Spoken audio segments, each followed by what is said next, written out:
Hi guys, so today we're going to make a app with Flutter. Okay, hopefully I've got the setup ready. Yeah. Okay, so let's follow the steps. First is you have to go here. Hope it is recording. Yeah.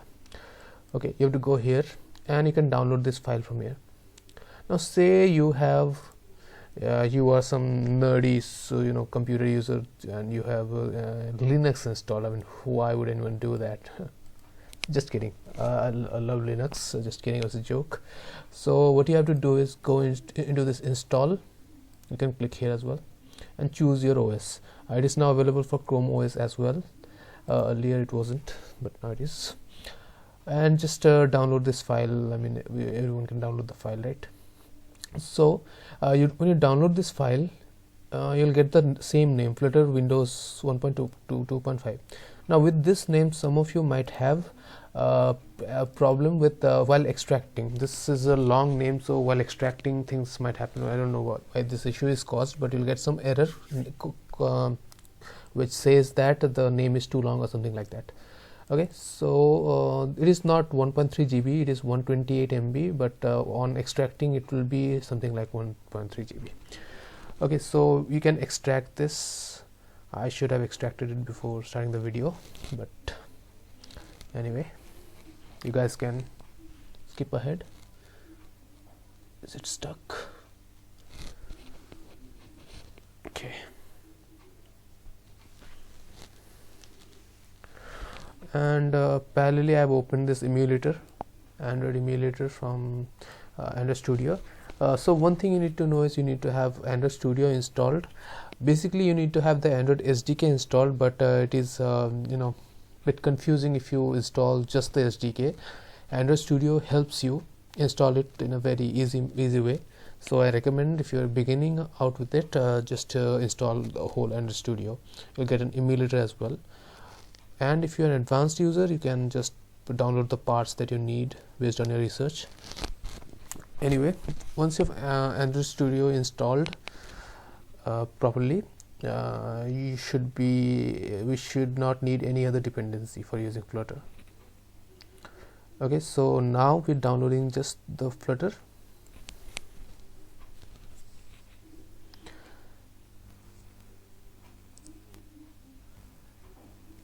By the way, Android Studio in general is not a dependency for Flutter. You can use Flutter on its own, but things and settings and all, somehow it's better to have it.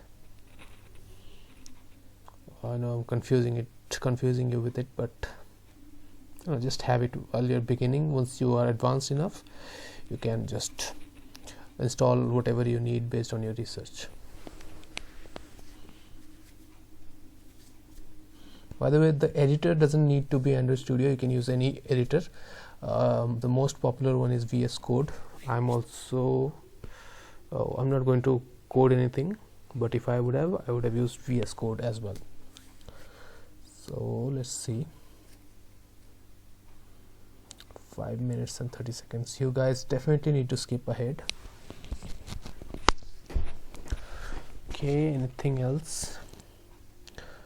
So this is done. We have very few steps. We're going to add the environment variable. Let me show you that. Just search for environment variable. Here, go to this path. Here you see this folder is here, Flutter bin. So basically my installation is in this directory, so I have given this Flutter bin, but currently I'm not extracting it in that directory. I'm extracting it in a different directory, so I can just give this directory in here if I were to use it, but I'm not going to give it now. Once you do that, just click on OK.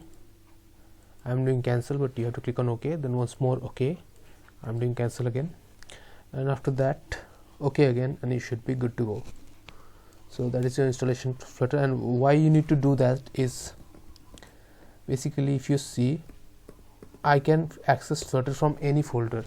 That is only possible because I have added Flutter to the environment variable. if I didn't add it to the environment variable, I would have been able to access it in this particular folder only after going into the bin. So only here I could have accessed Flutter. Anywhere else it wouldn't have worked, this command. So we need to add it to the environment variable. And is the extraction done? It's not done. It's going to take 2 minutes and 15 seconds. Okay, we have Flutter installed. Now if you see this, we'll have a folder name bin. So you just have to copy this directory and paste it in the environment variable path, just like I showed it. Okay, and so once you do that, you will be able to access Flutter from anywhere. I'm not going to do that because I already have it installed. I'm not sure how that is going to turn out if I add another variable and say another path for Flutter. Okay, anyway, so what you need to do first of all is run Flutter Doctor. This command is going to check whatever is installed, is everything set up, basically 4 or 5 checks. It's doing that now.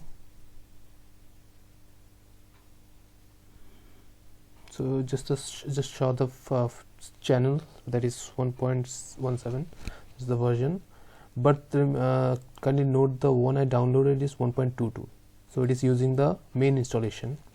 Okay, so this is what it found. Flutter is check, Android toolchain is check, Android Studio is check, VS Code is check. So this is not a dependency, compulsory dependency, because you can edit it with anything other than VS Code also. And connected device, it should have appeared. Okay, but in case some this causes any issue, this is there's a cross, or this one is a cross, something related to licenses. What you need to do is run this command. Okay, run this command.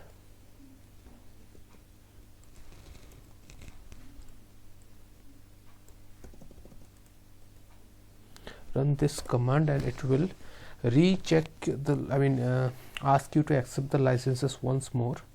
After that you will be good to go. Okay, all SDK package licenses accepted. Okay, now add the environment variable just like I showed. Then run Flutter Doctor. If there is an issue with license, just accept the Android license, and you're good to go. You can create your first app. Okay, now I'm going to create my app here, so you can go to whichever directory you want. I'm going to create it here. So for creating the app, the first command is flutter create my app. Sorry, I think there should be a new line between this, another line gap. So what you need to do is flutter create my app. It is going to create all these files. Let me just check if it is recording. Yeah, okay, it is going to create all these files that are required.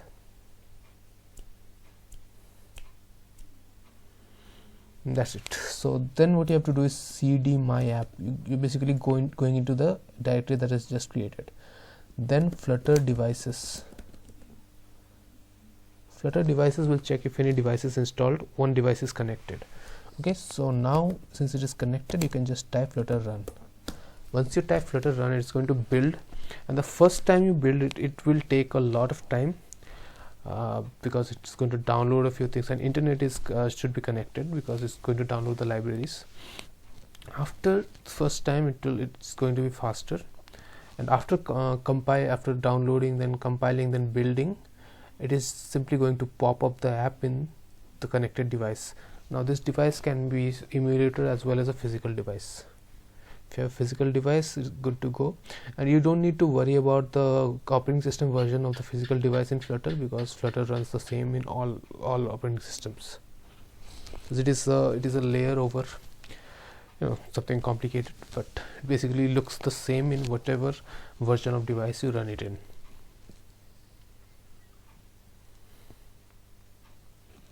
And of course you might know that it can be used to run it in multiple platforms. For example, iOS and Android, but now there is somewhat experimental, but there's usage in as web as well, for web and desktop as well. Basically you can use the same code base for web and desktop devices. Well, not the same exact code base for web, it is a little different, but basically Android and iOS can use the same code base, and I'm not sure about the desktop part, honestly. Yeah.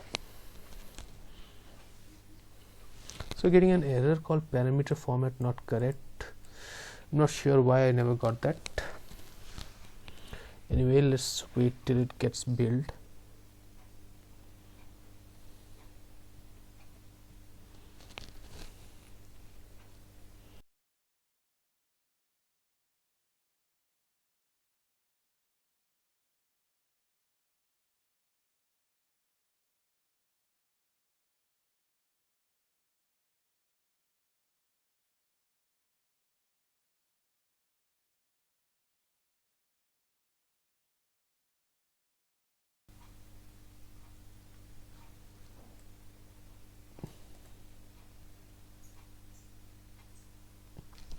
I don't know what happened, but yeah, finally it ran.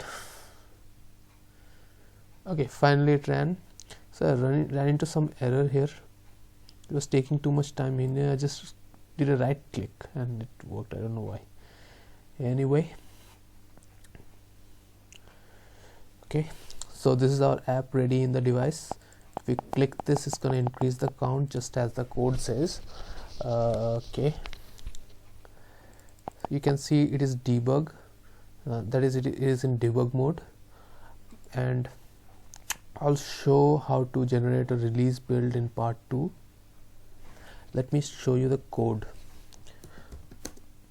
So I'm going to use code dot command, which is a command for VS Code. You can alternatively go into the directory, which you can see here. My app is also a normal directory, so you can go into the directory and open with your favorite editor, but I'm going to use VS Code. So let's try the easy way of VS Code, which is apparently not as easy because it's not working. Okay, it worked.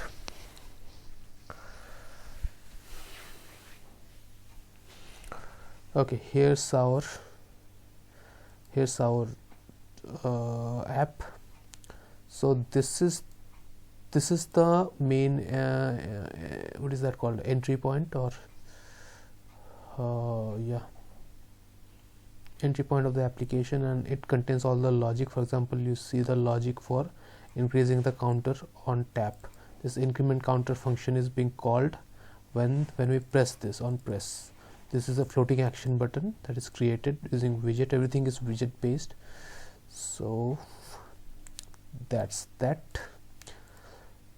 And till now we have covered everything running devices, and I think I'll add a few more items, like how to generate a release build, which will be a little more complicated because you need to get the license, what is that called, debug key, sorry, not debug key, release key for key store, key store, and use that key store to generate a signed build that you can upload to Play Store, and all that is a little complicated. I'll go to it in part 2. For now, signing out. Goodbye. Have a great Christmas, New Year and Christmas, and I will meet you in the next video. Hopefully not next year. I'll make the next video in next week, so hopefully not next year. I'll try to do that, but who knows, things might get delayed. But anyway, enjoy your New Year and New Year, and hopefully off, leave, and that's it for now. Goodbye, we'll see you soon.